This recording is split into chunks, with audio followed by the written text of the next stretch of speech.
अस्सलामु अलैकुम वरहमतुल्लाहि वबरकातुहू। रब्बि इश्रह ली सदरी व यस्सिर ली अमरी वहलुल उक़दतम मिन लिसानी यफ़क़हू क़ौली। अल्हम्दुलिल्लाहि रब्बिल आलमीन। आयत नंबर 58। उलाइकल्लज़ीना अनअमल्लाहु अलैहिम मिनन नबिय्यीन मिन ज़ुर्रिय्यति आदम वमिम्मन हमलना मअ नूह वमिन ज़ुर्रिय्यति इब्राहीम वइस्राईल वमिम्मन हदैना वज्तबैना इज़ा तुतला अलैहिम आयातुर रहमानि खर्रू सुज्जदन व बुकिया। यही वो अंबिया हैं जिन पर अल्लाह रब्बुल आलमीन ने फजलो करम किया, जो औलाद आदम में से हैं और इन लोगों की नस्ल से हैं, जिन्हें हमने नूह अलैहिस्सलाम के साथ कश्ती में चढ़ा लिया था, और औलाद इब्राहीम व याकूब से और हमारी तरफ से राह याफ्ता और हमारे पसंदीदा लोगों में से। इनके सामने जब अल्लाह रहमान की आयतों की तलावत की जाती है, ये सजदा करते और रोते गिड़गिड़ाते गिर पड़ते थे। अल्लाह ताला फरमाते हैं अनआमा, खास इनाम किया, मुराद नबूवत और हदायत। फिर अन्नबीजीना, ये सब अंबिया हैं। और ज़ुर्रियति आदम, हज़रत आदम अलैहिस्सलाम की औलाद, नीज मा नूहिन, यानी वो लोग जिन्हें हज़रत नूह अलैहिस्सलाम के साथ बचाया गया, यानी कि कश्ती पे सवार कर दिया गया। और ज़ुर्रियति इब्राहीम, हज़रत इब्राहीम अलैहिस्सलाम की नस्ल। फिर हदैना, यानी हमने हदायत दी। और अजतबैना, फिर हमने चुन लिया उन बंदों को जो अल्लाह रब्बुल आलमीन की राह पे चले। इसके बाद इनकी कैफियत बयान की जा रही है। आयतुर रहमान, यानी अल्लाह रब्बुल आलमीन की आयात जब सुनाई जाती हैं तो खर्रू, फौरन झुक पड़ते हैं, सुजदन, सजदा करते हैं, और बुकिया, रोते हैं, यानी इनके दिल नर्म, आजिज और अल्लाह रब्बुल आलमीन के खौफ व मोहब्बत से भर जाते हैं। इसीलिए वो तकब्बुर नहीं करते, बल्कि फौरन अल्लाह रब्बुल आलमीन के सामने झुक जाते हैं, गिड़गिड़ाते हैं। जैसे कि इब्ने कसीर बयान करते हैं कि ये अंबिया अलैहिस्सलाम के कामिल ईमान, खुशू खुजू और अल्लाह रब्बुल आलमीन की मार्फत की सबसे बड़ी अलामत है। आयत नंबर 59। فخلف من بعدهم خلف أضاعوا الصلاة واتبعوا الشهوات فسوف يلقون غيا। फिर इनके बाद ऐसे नाखलफ पैदा हुए कि उन्होंने नमाज ज़ाया कर दी और नफसानी ख्वाहिशों के पीछे पड़ गए, सो इनका नुकसान इनके आगे आएगा। अल्लाह रब्बुल आलमीन फरमाते हैं फ़खलफ़, यानी इनके बाद ऐसे लोग आएंगे, और खल्फुन, नाखलफ और बुरे जानशीन। फिर फरमाया अद्वाउस्सला, यानी उन्होंने नमाज को ज़ाया कर दिया।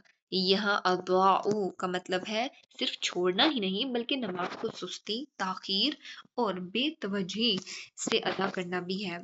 और वत्तबअु शहवात, यानी वो अपनी ख्वाहिशात के पीछे लग गए। अशहवात से मुराद नफ्स की बुरी ख्वाहिशें, गुनाह और दुनिया की लज्जतें हैं। फिर अल्लाह रब्बुल आलमीन फरमाते हैं फसौफ यल्कौना गय्या, वो अनकरीब गय्या से मिलेंगे, जहाँ गय्या का मतलब सख्त गुमराही, हलाकत या जहन्नम की एक वादी है। इब्ने कसीर बयान करते हैं कि नमाज को ज़ाया करना और ख्वाहिशात के पीछे चलना इंसान को तबाही की तरफ ले जाता है। आयत नंबर 60। इल्ला मा ताब व आमन व अमिल सालिहा फउलाइका यदखुलूनल जन्नत वला युज़लमून शैआ। बजुज इनके जो तौबा कर लें और ईमान लाएं और नेक अमल करें, ऐसे लोग जन्नत में जाएंगे और इनकी जरा सी भी हक तलफी ना की जाएगी। अल्लाह ताला फरमाते हैं इल्ला मा ताब, यानी मगर वो शख्स जो तौबा कर ले। यह ताबा का मतलब है सच्चे दिल से गुनाहों पर नदामत और अल्लाह रब्बुल आलमीन की तरफ रुजू। फिर फरमाया वो आमना, ईमान ले आए, यानी अपना अकीदा दुरुस्त कर ले और अल्लाह रब्बुल आलमीन पर सच्चा यकीन रखे। और व आमिला स्वालिहन, یعنی نیک اعمال کرے، اپنی زندگی کو اچھے کاموں میں صرف کرے۔ اس کے بعد اللہ رب العالمین وعدہ فرماتے ہیں فَأُولَٰئِکَ يَدْخُلُونَ الْجَنَّةَ، ایسے لوگ جنت میں داخل ہوں گے، اور مزید فرمایا وَلَا يُظْلَمُونَ شَيْئًا، ان پر ذرا برابر بھی ظلم نہیں ہوگا اور نہ ہی کیا جائے گا، ان کے نیک کمال کا پورا پورا بدلہ انہیں دیا جائے گا۔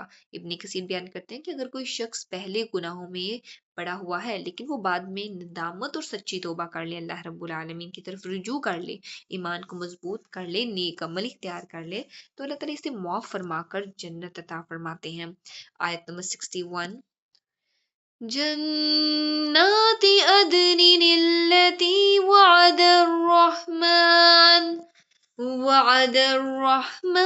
عباده بالغيب انه كان وعده مأتيا، ہمیشگی والی جنتوں میں جن کا غائبانہ وعدہ اللہ مہربان نے اپنے بندوں سے کیا ہے، بے شک اس کا وعدہ پورا ہونے والا ہی ہے۔ اللہ رب العالمین فرماتے ہیں جنات عدن، یعنی ہمیشہ رہنے والی جنتیں۔ عدن کا مطلب ہے دائمی قیام، یعنی ایسی جنت جہاں کبھی ختم نہ ہونے والی زندگی ہو، کبھی ختم نہ ہونے والی نعمتیں موجود ہوں۔ پھر فرمایا وعد الرحمن، یعنی یہ وعدہ رحمان نے کیا ہے جو نہایت مہربان ہے، اور عبادہ یعنی اپنے بندوں سے، پھر بالغیبی غیب میں مطلب یہ ہے کہ بندوں نے جنت کو دیکھا نہیں لیکن ایمان کے ساتھ ان پر یقین رکھا، اور یہ اللہ تعالیٰ کو اپنے بندوں کی بہت زیادہ چیز پسند ہے کہ ایک چیز دیکھی نہیں ہے پھر بھی ایمان ہے اللہ تعالیٰ پہ، پھر بھی ایک اسٹرانگ یقین ہے اللہ تعالیٰ پہ، تو اللہ تعالیٰ ان کو انعام میں پھر دیکھے کیا دیتے ہیں، اللہ تعالیٰ ان سے وعدہ کرتے ہیں، پرومس کرتے ہیں، معطیہ لازم کہ میں اسے پورا کروں گا اور آپ لوگ کو جنت عطا کروں گا۔ اللہ رب العالمین سے دعا ہے کہ وہ ہمیں دین کا سچا فہم نصیب فرمائے، ہمیں اس پہ خود بھی عمل کرنے اور دوسروں تک دین کا پیغام پہنچانے کی توفیق عطا فرمائے، آمین۔